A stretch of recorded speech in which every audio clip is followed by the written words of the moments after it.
एक गांव में एक बहुत अमीर जमींदार रहता था। उसके पास कई गांव थे, लेकिन वो इतना कंजूस था कि कोई भी मजदूर उसकी जमीन पर खेती करने के लिए तैयार नहीं होता था। जो मजदूर थे वो भी उससे परेशान रहते थे।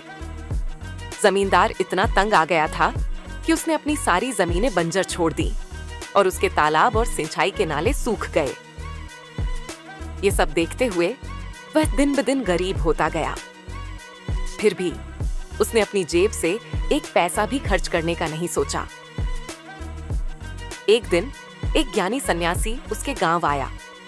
जमींदार ने अपनी दिक्कत उन्हें बताई। सन्यासी बोला, मेरे प्यारे बेटा, मेरे पास एक मंत्र है। अगर तुम इसे 3 महीने तक दिन रात जाप करोगे तो चौथे महीने के पहले दिन एक ब्रह्म राक्षस तुम्हारे सामने आएगा। उसे अपना नौकर बना लेना। ब्रह्म राक्षस तुम्हारी हर बात मानेगा और तुम्हारी सभी छोटी मोटी परेशानियां दूर हो जाएंगी।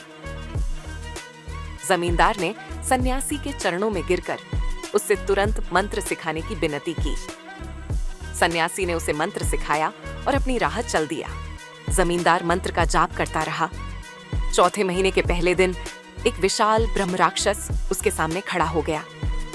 बताइए, आपको मुझसे क्या चाहिए? ब्रह्म राक्षस ने कहा। जमींदार ब्रह्म राक्षस को देखकर डरा, लेकिन हिम्मत करके बोला, मुझे तुम्हें अपना नौकर बनाना है और तुम्हें मेरे सब आदेश मानने होंगे। मंजूर, ब्रह्म राक्षस ने कहा, लेकिन तुम्हें मुझे हमेशा काम देना होगा। जब एक काम खत्म हो तो तुरंत दूसरा देना होगा, और अगर तुमने मुझे काम खत्म होने पर नया काम नहीं दिया तो मैं तुम्हें मार डालूंगा। जमींदार सोचने लगा कि इतने बड़े ब्रह्म राक्षस के लिए तो उसके पास बहुत काम होगा। उसने ब्रह्म राक्षस को एक बड़े सूख गए तालाब को दिखाया और कहा, इस तालाब को 2 पेड़ों की ऊंचाई जितना गहरा बनाना है और जहां से इसकी दीवारें टूटी हुई हैं उसे ठीक करना है। बिल्कुल, मेरे मालिक, ब्रह्म राक्षस बोला और काम पर लग गया। जमींदार सोच रहा था कि यह काम महीनों या सालों लगेगा, लेकिन ब्रह्म राक्षस ने एक ही दिन में काम खत्म कर दिया और जमींदार को आकर बताया। जमींदार डर गया। एक दिन में काम खत्म? अगर ये इस रफ्तार से काम करता रहा तो मैं इसे काम कैसे दूंगा? जब मेरे पास काम खत्म हो जाएगा तो ये मुझे मार डालेगा। ये सोचकर वो रोने लगा। उसकी पत्नी ने उसके आंसू पोंछे और बोली, मेरे प्यारे पति, हिम्मत मत हारो।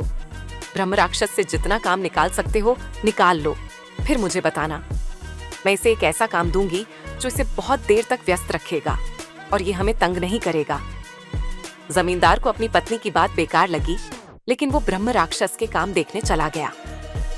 ब्रह्म राक्षस ने तालाब का काम पूरी तरह से खत्म कर दिया था। फिर उसने उसे अपनी सब जमीनें जो 20 गांव में थी उन्हें जोतने को बोला। ये काम भी कुछ ही देर में खत्म हो गया। अब जमींदार ने उम्मीद छोड़ दी। अब मेरे लिए और कौन सा काम है? ब्रह्म राक्षस गरज कर बोला, अगर काम नहीं मिला तो मैं तुम्हें मार डालूंगा। जमींदार बोला, मेरी पत्नी कहती है उसके पास एक छोटा सा काम है, उसे अभी कर दो। शायद यह तुम्हारा आखिरी काम होगा, फिर तुम मुझे खा लेना। उसकी पत्नी एक लंबे बाल को अपने सर से तोड़कर लेकर आई और बोली, ब्रह्म राक्षस, मेरे पास सिर्फ एक छोटा सा काम है। इस बाल को सीधा करो और मुझे लौटा दो। ब्रह्म राक्षस ने बाल लिया और पीपल के पेड़ के नीचे बैठ गया उसे सीधा करने। उसने बाल को अपनी टांग पर लगाया और देखा कि वो फिर भी टेढ़ा ही रहा।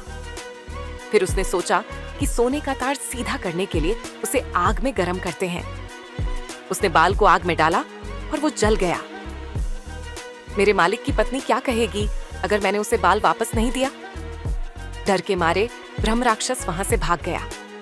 इस कहानी को आज भी लोग याद करते हैं जब पेड़ पर बाल बांधने की रस्म होती है, जो माना जाता है कि भूत प्रेतों को दूर रखने के लिए किया जाता है।